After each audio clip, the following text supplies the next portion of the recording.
I sat alone in my dimly lit living room, the faint glow of the television flickering in the background, barely cutting through the growing darkness outside.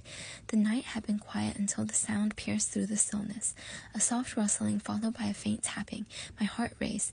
It was a sound I didn't recognize, and the unease wrapped around me like a heavy fog. I brushed it off at first, convincing myself it was just the wind, or perhaps a branch scraping against the house, but as the minutes ticked by, the noises grew more persistent, almost deliberate. I strained to listen, every creak of the floorboards beneath me amplifying the tension. With a deep breath, I moved to the window, peering out into the shadowy yard. The moonlight barely illuminated the space, and the trees loomed like dark sentinels. My gut twisted as I noticed a figure standing near the edge of the woods. It was just a silhouette, but something in the posture felt familiar, unnervingly so.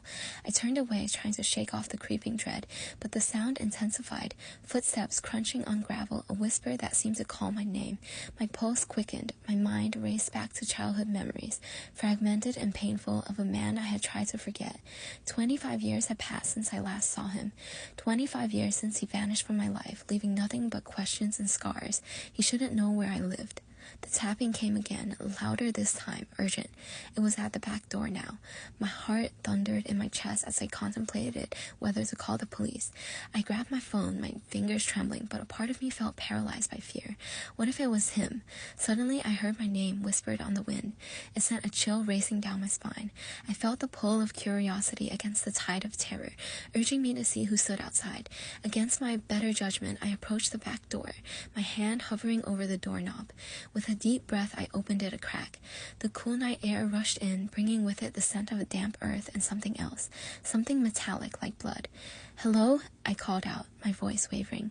There he was, standing just beyond the threshold, a shadow of the man I once knew. His face was gaunt, eyes hollow, but wild with a strange intensity. "I've come back for you," he said, his voice gravelly, laden with something unnameable. A wave of nausea hit me. "How did you find me?" I managed to whisper, fear clawing at my throat. He stepped closer, the moonlight casting eerie shadows across his face. "I always knew," he replied, a twisted smile creeping across his lips. "I've been watching you." The world spun around me, memories flooded back, nights filled with his anger, the fear that made me hide. I slammed the door, heart racing, adrenaline surging. I locked it tight, but I could hear him pounding against it, calling my name, insisting it was all for my own good. "Let me in, you can't run from me." I stumbled backward, frantically looking for a way out, but the walls felt like they were closing in. I could hear the sound of his footsteps moving around the house, searching.